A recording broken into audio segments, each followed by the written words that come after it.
Nós trataremos do versículo 32 até o versículo 42. João, capítulo 1, versículos 32 ao 42. Evangelho de João, capítulo 1, dos versículos 32 ao 42. Acharam todos? Assim diz a palavra de Deus nessa noite. E João testemunhou dizendo: vi o Espírito descer do céu como pomba e pousar sobre ele. Eu não o conhecia. Aquele, porém, que me enviou a batizar com água me disse: aquele sobre quem vires descer e pousar o Espírito, esse é o que batiza com o Espírito Santo. Pois eu, de fato, vi e tenho testificado que ele é o Filho de Deus. No dia seguinte, estava João outra vez na companhia de 2 dos seus discípulos, e vendo Jesus passar, disse: eis o Cordeiro de Deus. Os 2 discípulos, ouvindo-o dizer isso, seguiram Jesus. E Jesus, voltando-se e vendo que o seguiam, disse-lhes: que buscais? Disseram-lhe: Rabi, que quer dizer mestre, onde assistes? Respondeu-lhes: vinde e vede. Foram, pois, e viram onde Jesus estava morando, e ficaram com ele aquele dia, sendo mais ou menos a hora 10ª. Era André, o irmão de Simão Pedro, um dos 2 que tinham ouvido o testemunho de João e seguido Jesus. Ele achou primeiro o seu próprio irmão, Simão, a quem disse: achamos o Messias, que quer dizer Cristo, e o levou a Jesus. Olhando Jesus para ele, disse: tu és Simão, filho de João, tu serás chamado Cefas, que quer dizer Pedro. Assim diz a palavra de Deus. Deus Todo-Poderoso, é no nome do teu Filho Jesus que nós clamamos ao Senhor pela tua misericórdia nesta noite, Pai, para que o teu Espírito, ó Deus, possa me iluminar, Senhor, para que eu possa anunciar a tua palavra, não segundo a minha vontade, mas segundo a vontade que vem do Senhor. Tira de mim, ó Deus, tudo aquilo que não agrada ao Senhor. Perdoa os meus pecados, Pai, e faz alvo como a neve, como te pede o salmista. Oro também pela igreja, pelos meus irmãos e minhas irmãs, que o Senhor possa abençoá-los nesta noite.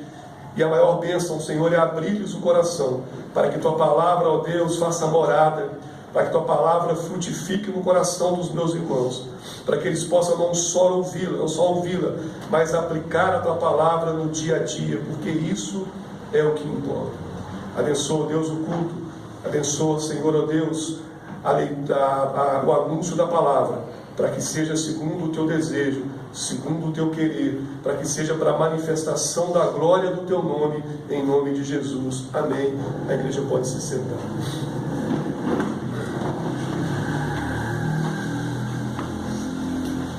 Irmãos, eu comecei, os irmãos se lembram, a tratar do Evangelho de João há alguns meses. E se eu me lembro bem, na última vez que eu tive a oportunidade de trazer a mensagem até a igreja, eu não preguei João. Eu fui para outro livro, me parece que foi o Romanos.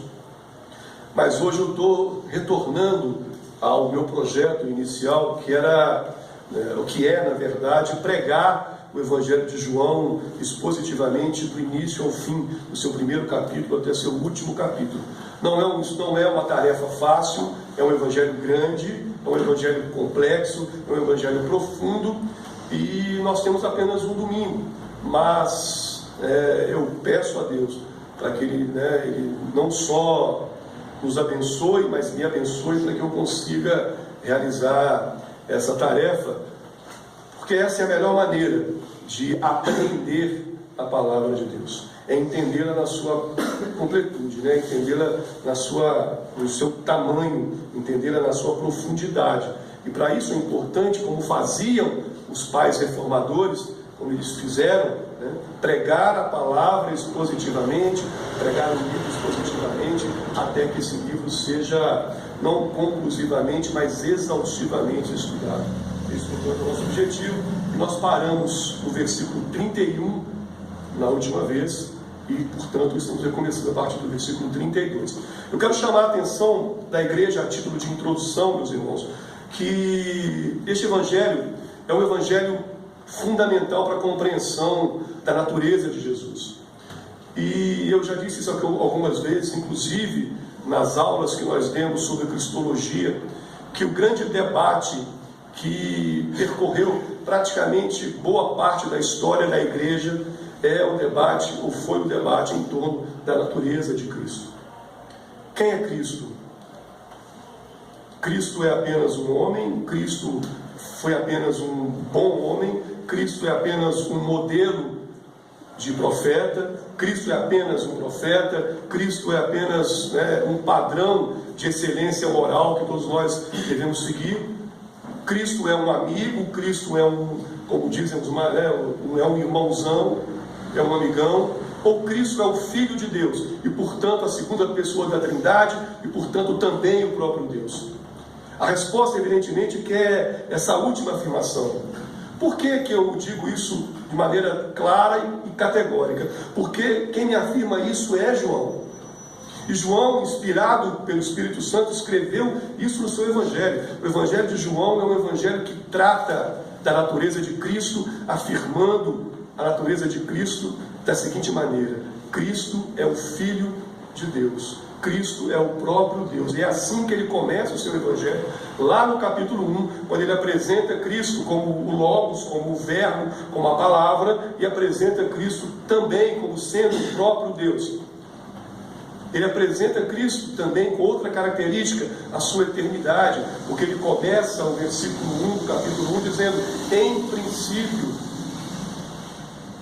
ou seja, antes de todas as coisas, ainda na eternidade, ele estava com Deus. Então eu estou repetindo essas coisas, porque eu sei, evidentemente, que a igreja sabe disso, mas é apenas para que a gente possamos nos contextualizar. Então, o Evangelho de João trata essencialmente da afirmação da natureza divina de Cristo e, consequentemente, de todos os atributos que decorrem dessa natureza divina, a sua eternidade, o seu eterno existir, evidentemente, é a mesma coisa, a sua condição de divindade. Então, são características que João aponta. E aqui, nesses versículos especialmente, nós encontramos novamente, como já havíamos encontrado da vez passada, a figura de João Batista, aquele que veio antes, aquele que veio preparar o caminho para Cristo. O próprio João Batista afirma isso. E João Batista não era Cristo. Tanto é que ele reconhece isso nas passagens anteriores. Muitos imaginavam que ele era o Cristo, o Messias. Muitos o seguiram porque imaginavam que ele era o Messias. Mesmo porque havia uma confusão em Israel, e existe até hoje em menor escala, evidentemente, sobre qual era a natureza, de novo a natureza de Cristo Jesus. Para os judeus, a grosso modo, a esperança que eles tinham no Messias era uma esperança física, a esperança de um homem que recuperasse o poder, especialmente o poder que Davi e Salomão tiveram, para que restaurasse a glória de Israel no tempo, na história. Isso significava romper com o domínio romano, que naquele momento era o povo que dominava o povo de Israel. E é interessante, meus irmãos, que desde o exílio na Babilônia,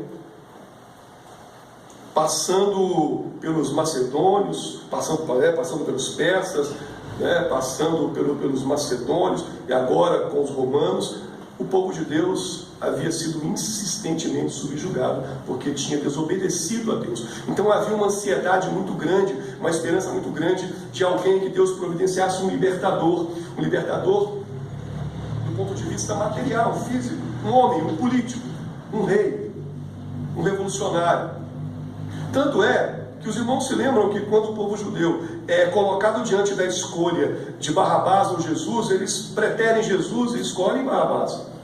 Não porque eles eram mais malvados do que nós, Eram os mesmos homens, no que se refere, né, à degeneração, à depravação. Mas porque eles esperavam em Barrabás, que era um zelote, portanto membro de uma seita revolucionária que pretendia derrubar o Império Romano à força, esperavam que ele fosse esse libertador, muitos deles. Assim como esperavam que fosse João Batista. Mas João Batista, ele, como um homem levantado pelo próprio Deus para anunciar Cristo Jesus, ele reconhece o seu lugar. Ele se coloca abaixo de Cristo. Ele dá a primazia a Jesus.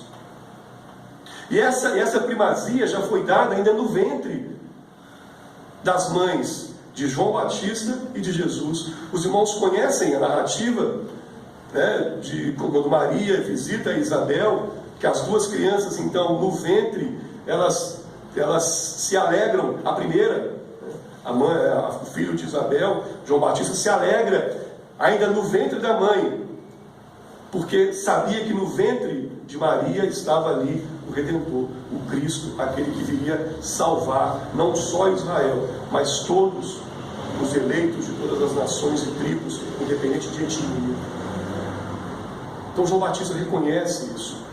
João Batista tem essa característica que tem que ser a nossa característica, a característica do crente, que é o homem, é a mulher que reconhece que é subalterno, que é submisso, que é menor, que Jesus tem a primazia, que Ele é que veio para tirar o pecado do mundo. Tanto é que no versículo, eu vou, por exemplo, no versículo 29, nós tratamos da vez anterior, João Batista, quando vê Jesus, qual é a afirmação que ele faz? Ele diz: eis o Cordeiro de Deus que tira o pecado do mundo.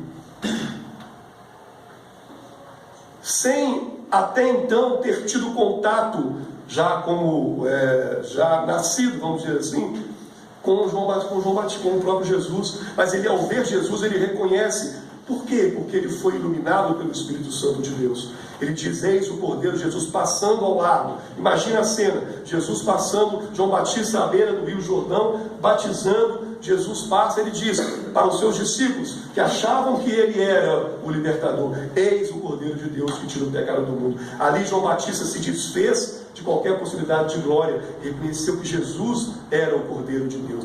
Por que o Cordeiro? Os irmãos sabem disso, mas não é importante, novamente, que a gente se lembre, porque ele é aquele que Deus escolheu, providenciou para ser sacrificado em benefício de muitos. Ele é o cumprimento da profecia tipificada no Velho Testamento nos sacrifícios do templo, quando cordeiros e animais eram sacrificados. Por isso que Jesus é chamado do Cordeiro com C maiúsculo. Eis o Cordeiro de Deus que tira o pecado do mundo. João Batista reconhece, portanto, Jesus. Quando nós trazemos essa verdade para os nossos dias, será que nós vemos hoje na Igreja de Cristo este reconhecimento? Será que a igreja reconhece e pode dizer: eis o Cordeiro de Deus que tira o pecado do mundo? Ou a igreja muitas vezes vai dizer: eis aquele que pode resolver os meus problemas, eis aquele que pode me abençoar naquilo que eu preciso? Porque este é o evangelho pregado nos dias de hoje. Este é um evangelho que na verdade é blasfemo. É uma blasfêmia. Os irmãos, para que os irmãos tenham uma ideia, eu faço um parênteses aqui. Existem igrejas que estão, eu falei isso um dia desses, igrejas que estão levantando a figura do sumo sacerdote. Isso é sacrilégio, é blasfêmia, porque isso nega o próprio Jesus.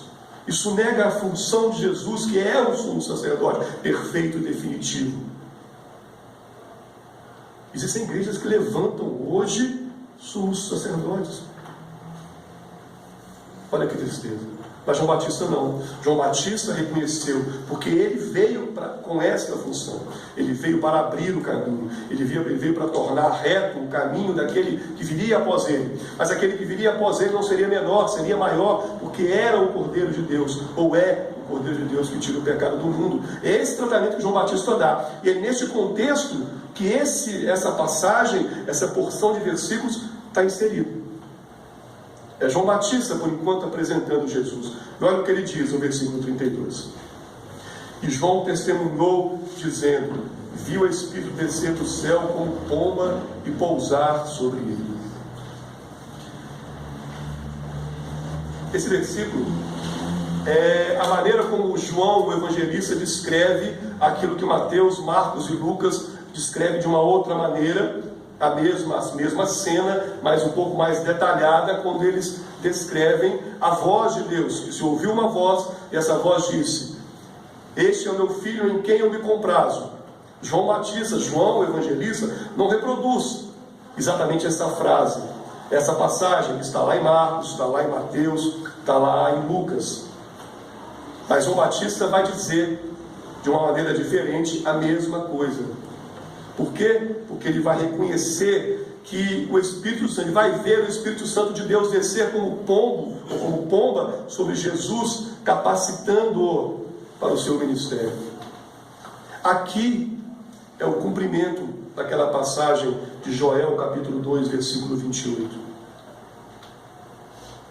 que os irmãos conhecem bem, que diz que nos últimos dias Deus iria derramar sobre o seu povo o Espírito Santo, para que milagres ocorressem, para que o sobrenatural ocorresse.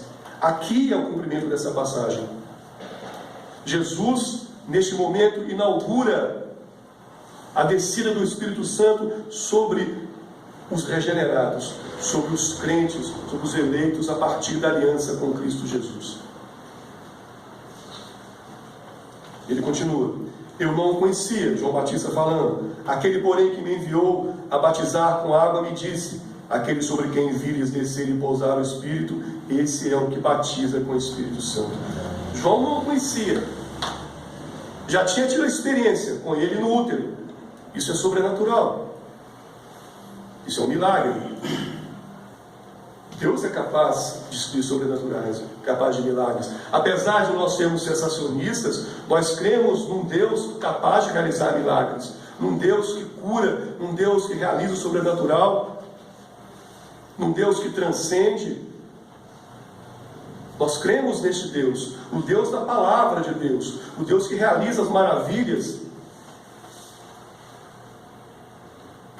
Apesar de prestarmos um culto solene, simples para Deus, nós somos avivados internamente, porque nós cremos que o Espírito Santo aviva o crente no seu coração, não externamente, ou não apenas externamente.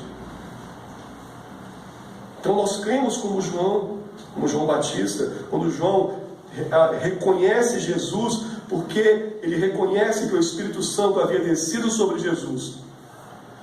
E apesar de ainda não conhecer, isso eu gostaria de chamar a atenção dos irmãos, João não conhecia Jesus, a não ser a experiência que ele teve no útero de sua mãe Isabel, e Jesus no útero de sua mãe Maria. Eles não se conheciam, a não ser na passagem de Jesus: eis o Cordeiro de Deus que tira o pecado do mundo. Mas João testifica Jesus, testifica porque ele era especial do ponto de vista humano? Não, porque ele estava cheio do Espírito Santo, e reconheceu a Jesus porque ele viu que sobre Jesus desceu o poder de Deus expressado no Espírito Santo na pomba. Naquele momento, então, ele reconhece: este é o que veio para redimir, este é o que veio para salvar, este é o Cristo. Sobre ele desceu o Espírito Santo de Deus. Então ele veio para batizar com o Espírito Santo. E o batizar com o Espírito Santo é um sinal da regeneração. Se nós voltarmos no Velho Testamento, e é um texto que eu gosto muito, Ezequiel 36, 26 e 27, quando Deus diz para o povo de Israel que iria transformar o coração do povo de Israel num coração de carne no lugar do coração de pedra, e colocaria no coração do povo de Israel os seus estatutos, o seu espírito. É isso aqui, meus irmãos. Olha como a Bíblia, como eu já sempre digo, ela é harmoniosa, como a narrativa bíblica é perfeita, como ela vai se cumprindo passagem após passagem. João Batista então está dizendo: olha, este Jesus, este é o que vem batizar com o Espírito Santo, é aquele que colocará no coração dos eleitos de Deus o desejo de fazer a vontade de Deus, que inclinará o coração dos eleitos de Deus para fazer a vontade de Deus. Não sou eu. Eu apenas vim preparar o caminho dele. João Batista somos nós, meus irmãos. Resguardadas as diferenças, resguardadas as proporções, resguardado o tempo, nós somos Joões Batistas. Nós devemos ser Joões Batistas. Homens e mulheres que preparam o caminho para Jesus. Não só através da pregação da palavra, mas através do nosso testemunho, do nosso posicionamento. Não só para que o outro veja, mas para que nós sejamos homens e mulheres íntegros. E íntegro no sentido exato da palavra, de integridade, de completude, de plenitude de caráter. Não é fácil, ninguém tem, mas nós buscamos. Nós somos Joões Batistas. Nós temos que ser Joões Batistas. Porque se nós não formos, ninguém mais será. Porque a igreja de hoje abriu mão de ser João Batista. A igreja de hoje prefere muitas vezes ser Barrabás. Muito mais do que ser João Batista. Porque ser João Batista significa abdicar, renunciar, tomar a própria cruz, fazer a vontade de Deus, abrir mão de sua vontade para anunciar o reto caminho, anunciar aquele que vem. Quem somos nós, se não anunciadores do reino de Deus? Cada um de nós tem que tomar para si e dizer: eu sou um João Batista. Eu quero ser um João Batista. Eu quero anunciar onde eu estiver, porque a nossa função é manifestar a glória de Deus. O sentido da vida é manifestar a glória de Deus. Procure o sentido da vida em outro lugar. Observe, ao longo da história, quantas vezes o homem procurou o sentido da vida. Na filosofia, na ciência, nos relacionamentos interpessoais, em si mesmo. E encontrou? Não. Ele encontra vestígios, é verdade, mas nunca encontrou o sentido da vida. Porque o sentido da vida é aquilo que a palavra nos diz. Nós somos criados para adorarmos a Deus em espírito e em verdade. Quando nós encontramos esse sentido, a vida passa, portanto, a fazer sentido. Aí eu vou manifestar a glória de Deus onde eu estiver. É fácil? Não, não é fácil. É necessário? É necessário. O cristão tem que ser no seu trabalho cristão. O cristão tem que ser na sua escola cristão. O cristão tem que ser na faculdade cristão. O cristão tem que ser na rua cristão. O cristão tem que ser em casa cristão. E vou repetir, é fácil? Não. Mas é necessário. Quantas vezes nós somos postos contra a parede por nós mesmos? Quantas vezes você já se pegou, eu já me peguei, fazendo coisa que não agrada a Deus e não manifestando a glória de Deus? Quantas e quantas? Todos nós. Mas o chamado de Deus é esse, de João Batista é esse: manifestar a glória de Deus na vida de cada um de nós. Um dos centros, se é possível dizer que existem vários centros, eu estou aqui usando uma figura de linguagem, um dos centros da doutrina reformada é que o crente tem que manifestar na sua vida, em todas as esferas da vida, a glória de Deus. Por isso que nós não dividimos o mundo em uma parte boa da criação e uma parte má. Uma parte onde eu me isolo, porque a minha vida cristã e devocional se resume na outra. Não, para nós tudo é criação de Deus. Em todos os lugares a glória de Deus tem que ser manifestada.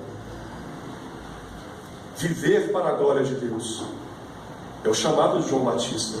João Batista viveu para a glória de Deus até o momento que cortaram a sua cabeça, mas ele viveu. E olha que ele, por ter vivido, ou por viver naquele momento a glória de Deus, ele reconheceu Jesus.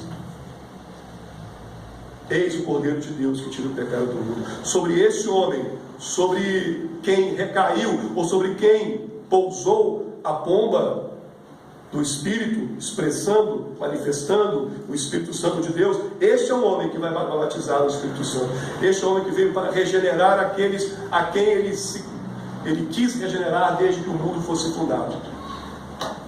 E ele vai continuar, versículo 34. pois eu de fato vi e tenho testificado que ele é o Filho de Deus. Uma afirmação categórica, uma afirmação que não dá para você ficar fazendo nenhum tipo de contemporização, ficar tergiversando, ficar saindo pela tangente. João Batista diz: este é o Filho de Deus, eu vi e testifico. O que ele viu? Ele viu o Espírito Santo de Deus descer sobre a cabeça de Jesus. Ponto. Portanto, ele testificou: eis o Filho de Deus. E observe qual será a partir de então a reação das pessoas, especialmente daqueles que seguiam João, que esperavam em João o Messias. É o que nós vamos ver a partir do versículo 35. No dia seguinte, estava João outra vez na companhia de 2 dos seus discípulos. João tinha discípulos. E vendo Jesus passar, disse: eis o Cordeiro de Deus. Os 2 discípulos, ouvindo-o dizer isso, seguiram Jesus. Até aqui. Olha como nós podemos extrair verdades maravilhosas da palavra de Deus. Os discípulos de João estavam com João. João vê Jesus novamente no dia seguinte, após a experiência que ele teve. Jesus passa e ele aponta de novo, falando para os discípulos: olha, eis o Cordeiro de Deus, não sou eu, ele é o Cordeiro de Deus. O que os discípulos fazem? Largam João e vão seguir Jesus. Quando eu digo que nós temos que ser Joões Batistas, é novamente neste sentido. Nós temos que apontar para aqueles que nós estão ao nosso redor, para aqueles com quem nós convivemos, ou para aqueles com quem nós não convivemos, dizer para essa pessoa: eis o Cordeiro de Deus que tira o pecado do mundo. Anunciar, portanto, Jesus. O anúncio de Jesus não é: eis aquele que te dará o que você quer, eis o gênio da lâmpada que resolverá os seus problemas, eis o seu mordomo que te servirá por toda a eternidade, eis aquele que assinará um cheque em branco para você. Não. Nós temos que dizer: eis o Cordeiro de Deus que tira o pecado do mundo. Nós temos que apresentar Jesus como aquele que tira o pecado do mundo, porque foi para isso que ele veio, para tirar o pecado do mundo onde estão os eleitos de Deus, para que o pecado dos seus eleitos fosse expelido, fosse extraído, fosse tirado, fosse retirado, perdoado, e a imagem e semelhança de Deus fosse recuperada dos eleitos. Essa é a nossa função, é a minha função, é a sua função, é a função da igreja. Anunciar Jesus, o Cordeiro de Deus, mas anunciar a verdadeira natureza de Jesus. Por isso que João começa o seu evangelho apresentando Jesus, agora João o evangelista, na sua verdadeira natureza: o Filho de Deus, o Cordeiro de Deus, o Verbo, o próprio Deus. E João Batista, ele vai corroborar, vai reforçar essa verdade. Os irmãos percebem então como, de novo, um texto escrito há 2000 anos atrás tem a mais completa atualidade. Não é um texto que você pode passar por ele N vezes, e não compreender, mas se você estiver iluminado pelo Espírito Santo, se você orar ao Senhor para que Ele te ilumine, para que você extraia da palavra dele as verdades que Ele quer que você extraia, você consegue perceber toda a beleza dessa passagem e de outras passagens. E ele continua: e Jesus, voltando-se e vendo que o seguiam, disse-lhes: que buscais? Jesus pergunta para os discípulos, pergunta para mim e para você também: o que você busca? O que você quer de mim? Qual o seu desejo? Usando de novo aqui desejo no sentido não algo ímpio, algo iníquo, mas desejo como algo legítimo. O que você quer de mim? O que você busca de mim? É a pergunta que Jesus faz para todos nós, quando você se pretende segui-lo. E ele continua: disseram-lhe, Rabi, mestre, onde assistes? Onde é que você vive? Onde é que você está? De onde você vem? Para onde você vai? Isso que significa ser onde assistes. Respondeu-lhes Jesus: vinde e vede. Jesus os convoca: venham até mim, para ver onde eu estou. Foram, pois, e viram onde Jesus estava morando, e ficaram com ele aquele dia, sendo mais ou menos a hora 10ª. A hora 10ª equivale ao que seria hoje por volta de 4 horas da tarde. Seria a chamada hora 10ª. Observe que, eu não sei se os irmãos tiveram essa experiência, mas eu tive. E quando nós fomos regenerados por Cristo, quando ocorreu o momento da nossa conversão, nós guardamos na nossa memória, eu pelo menos guardo, dia e hora. E os discípulos, eles guardaram esse realce que o narrador que João que faz da 10ª hora, é para marcar, para dizer que na cabeça dos discípulos ficou marcado aquele momento. Por volta de 4 horas da tarde, eles encontraram Jesus. Para demonstrar, meus irmãos, a importância de seguir Jesus. A importância do momento em que é feito o corte, em que é feita a transformação, em que é feita a conversão. Você se lembra do dia exato, da hora exata, em que é como se fosse... É uma experiência muito pessoal, na verdade, né? É de cada um, mas todos nós, né, devemos trazer no nosso coração esse dia. O meu eu me lembro, foi dia 22 de fevereiro de 2003.